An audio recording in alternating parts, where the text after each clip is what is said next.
Let's go in depth into the DJI Osmo Pocket 4P. It has a design flaw that is unfixable, but am I keeping the camera? Absolutely.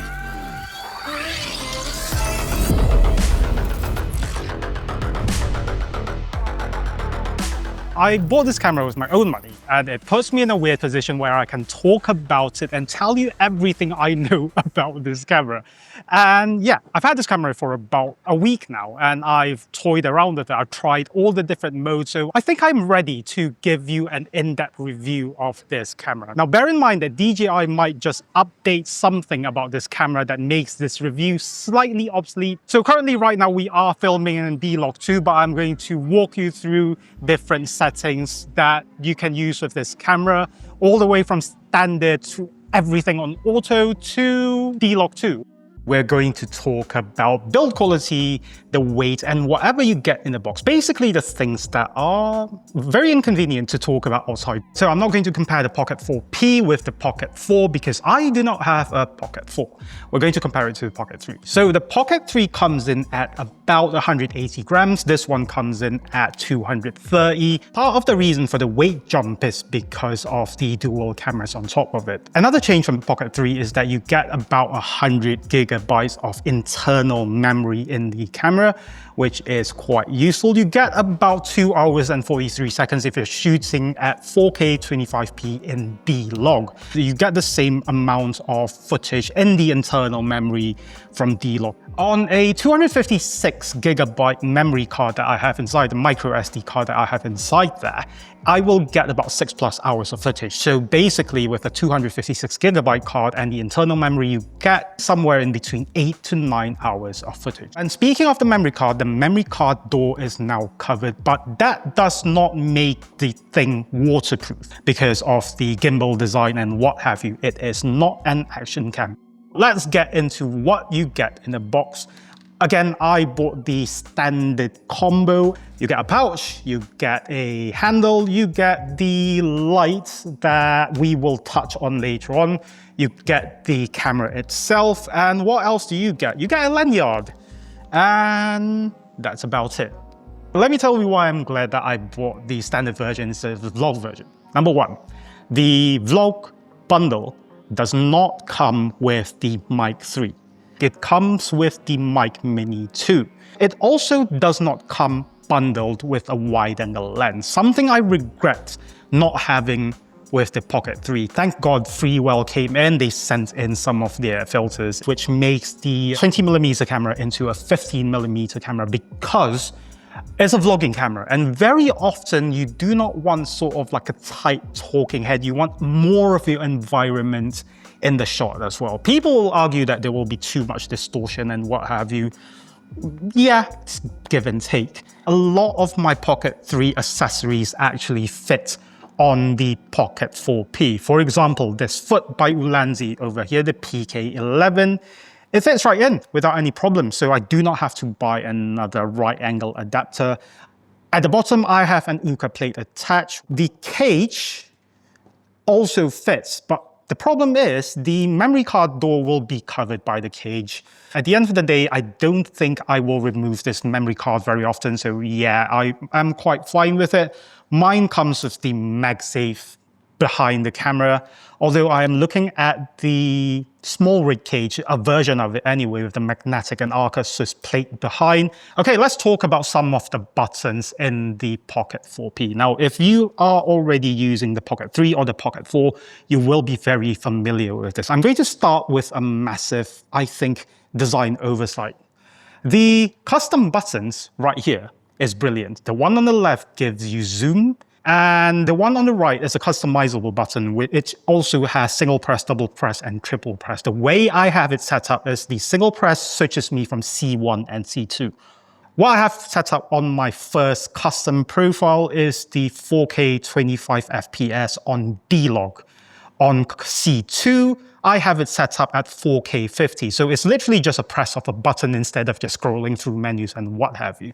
For my double press, I have it set up to turning the light on and off.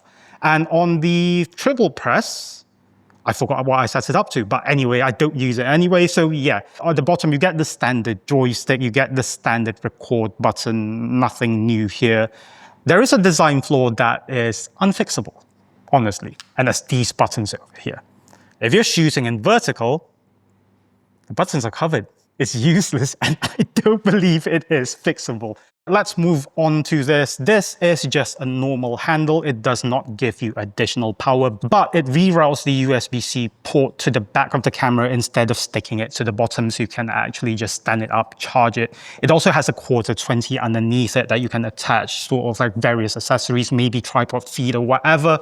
In my case, I am using the same thing, except that it's shorter, stubbier, it's metal as well. And to be quite honest, it gives you a better counterweight instead of this thing right here. This thing over here, the light that comes with the kit. It comes in the standard kit and the vlogging kit as well. I'm confused about this one because I came in expecting to absolutely hate this thing. It's actually perfect for situations such as this because, as you can see, my background is quite bright and I'm quite dark. And all you have to do is to attach it behind the camera. It gives you a light that lets you lift your shadows on your face. The light comes in 3 different intensities where you have low light, medium, and bright. It comes in 3 different color temperatures as well, so you can actually match to your ambient. So it comes in medium, it comes in cool, and it comes in warm. So yeah, it's a useful accessory to have sometimes in a pinch. As you can see, I am using the light as a key light now. And yes, in a pinch like this, I'm in a car. It's ugly, but it will just give you footage. So why buy the vlogging combo? It's because of this thing right here. It's the DJI Mic Mini 2. Well, this is a Mic 3 because I bought the standard combo. If you're further away from the camera, this mic allows you to capture audio well. And that alone is actually reason enough to buy the vlogging combo. I want to address something that annoyed me yesterday because I did an entire day of vlogging. And apparently, the audio wasn't syncing with the camera. It's quite fatal. You might want to update your older mic. So for example, the Mic 2, for example, the Mic 3, or you have even an older Mic Mini 2 or the Mic Mini. You might want to check whether there are updates to the firmware of the mic to prevent what happened. So this is exactly what happened yesterday. D-Log, you will find that your images coming straight off the camera is very desaturated. Let's talk about color profiles. So all of it is in 10-bit. You do not get any profiles that are 8-bit. This day and age, 10-bit should be the norm now. So this is what you get if all you want is something to actually whip out and film immediately without any faff. Immediately, I see quite a problem here. It's very saturated. It's very processed. Now, bear in mind that I have an ND-PL filter, so the skies might be slightly darker than what you will get, but I can't actually shoot without an ND here because it's too bright. Standard color actually allows you to film with both the 20mm lens and the 60mm lens. So yeah, you wouldn't get any limitations right here. I am now backlit and yeah, the sun is right behind me. You can see the dynamic range that it gives you. It's not a very ideal situation to be filming in. What you saw earlier was a trick that I like to do with regard to white balance. Rather than deal with the shifting colors, whenever I enter a scene, I like to switch from auto to manual, which actually keeps the white balance. Something interesting about the white balance is that it has a green and magenta shift, unlike the Pocket 3. It makes it a lot more accurate when it comes to white balance. Let's move on to D-Log. I am now currently filming in D-Log. The processing has been toned down by quite a lot, actually. So yeah, it's a much more workable base, actually, for editing later on, for color grading later on. And it is the mode that I arguably use the most. D-Log actually enables you to use auto ISO as well. But what's funny is that you only have one option when it comes to auto ISO. You only have the option of using ISO 400 to ISO 6400, and then it all goes down to manual mode. And also D-Log still allows you to use the 60mm lens, and then you can actually also film in 4K, 50 or 60 FPS. Now let's talk about D-Log 2, the thing that everyone is talking about. D-Log 2 for me personally anyway, I think it's for more controlled environments and not environments such as this, because you lose auto ISO. I don't understand why, but you do get 17 stops of dynamic range. That is what DJI is claiming. What the actual numbers are, I don't know, because I don't have a way of testing it, but I can see the skies really clearly from here. I am going to stress test D-Log 2 and basically point it at a scene which is largely backlit. So yeah, here we go. Let's see. I am currently using night mode. Exposure-wise, it's solid. It's awesome. I think night mode is some sort of like, the camera actually amplifies light even more than the standard version. This place is actually quite dark. I've deliberately set the auto ISO all the way to 21,500 just to see what the noise is like. Unfortunately, I cannot see what ISO I am at right now. And yes, night mode also allows you to use the 70mm lens. Now you get a 20mm f2 equivalent lens and a 60mm f1.8 equivalent lens. So right now I'm filming outdoors at about 4 p.m. in the evening. The sun is still slightly out, and as you can see, the footage is overexposed.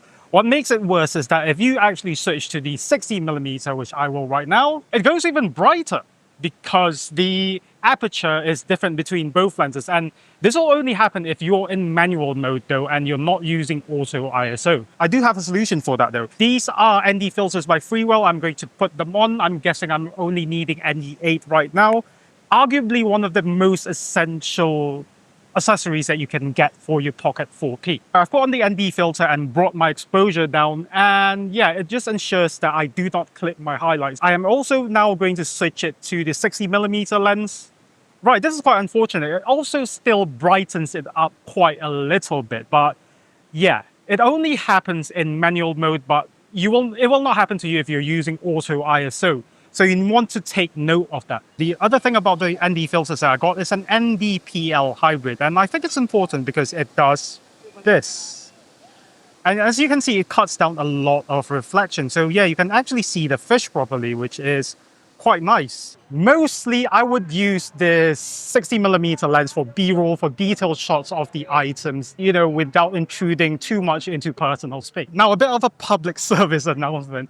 I think that the tracking system, a lot of people think that, yeah, you're vlogging. Why do you need a tracking system? Well, it allows you to walk around and vlog like this and keep your eye on the road so you don't run into a wall or fall into a hole without thinking about the composition, because the camera is actually adjusting composition and what have you. So yeah, tracking is useful. I'm trying it out on the 70mm where I'm deliberately letting people walk past me and to see if it loses it. I cannot actually see the screen right now. Unfortunately, I think I'm a lot taller than most people here, and you never really lose my face, so it might be working a lot better than expected right now. When I was filming it, it actually locked onto someone else, and then it tracked that person instead of me. So yeah, that might be problematic.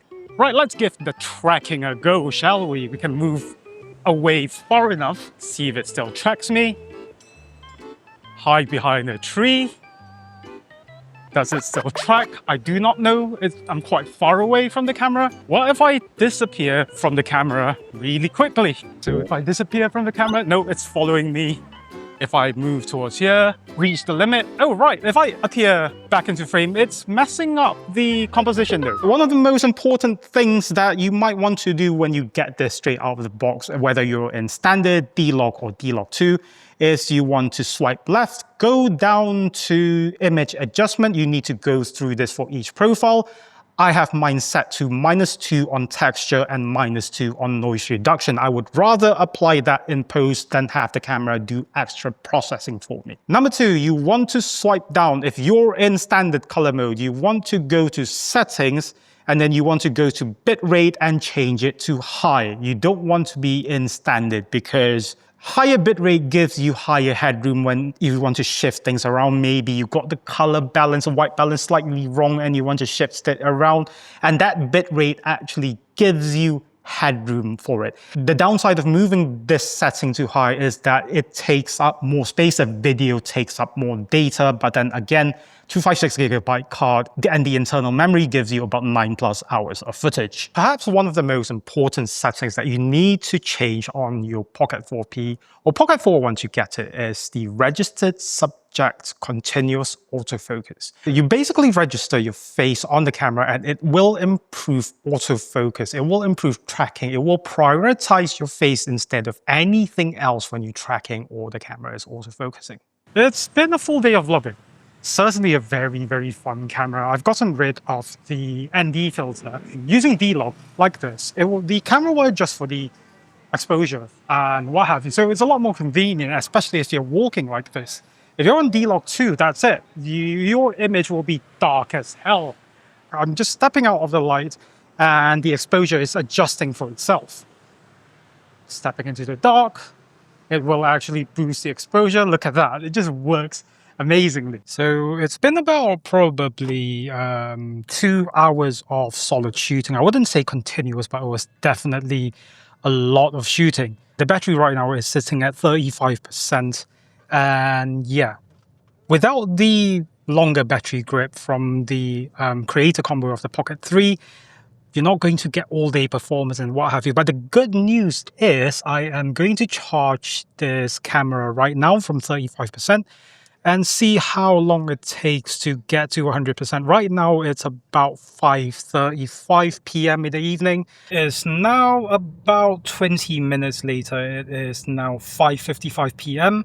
And it's basically charged from 35% all the way to 100%. There are a few cons of the camera. There are a few quirks. In fact, it's quite a long list of quirks that are fortunately fixable via firmware update. Now, one of the things that a lot of people are complaining about is the standard color where it is overprocessed, it is oversharp, and we wish that we had a way to tone it down, like sort of like the -2 texture, -2 noise reduction, maybe add sort of like, you know, adjustments for saturations, for contrast and what have you. It will be great. You cannot film slow-mo in log. It's perplexing because 4K 240 is awesome, and we want to shoot that kind of footage from time to time, but you cannot shoot it in D-Log or D-Log 2. The third wish list that I have is that I wish it came with 32-bit internal recording, because setting audio levels is a bit more difficult than setting exposure and other camera settings where you have a visual cue instead of just a meter jumping about. Am I keeping this camera? Yes, absolutely. I love this camera. It is everything I've wanted for an upgrade from the Pocket 3 to the Pocket 4. I'm actually quite surprised that they released a Pocket 4 at all instead of just releasing this. They should have released this months ago. The problem is the camera still has quite a lot of things to fix, but fortunately, all of these, if I'm not mistaken anyway, is fixable via firmware. This camera is targeted at 2 different markets, I suppose. It's possible for the casual vlogger. It's possible for the casual general consumer to pick up this camera and use it as an everyday camera, use it as an everyday content camera where they are vlogging around, and then using the tighter lens, the 60mm lens for B-roll, for example, of taking footage of their coffee and what have you. It will give you better compression. It will punch in further, less distortion and what have you.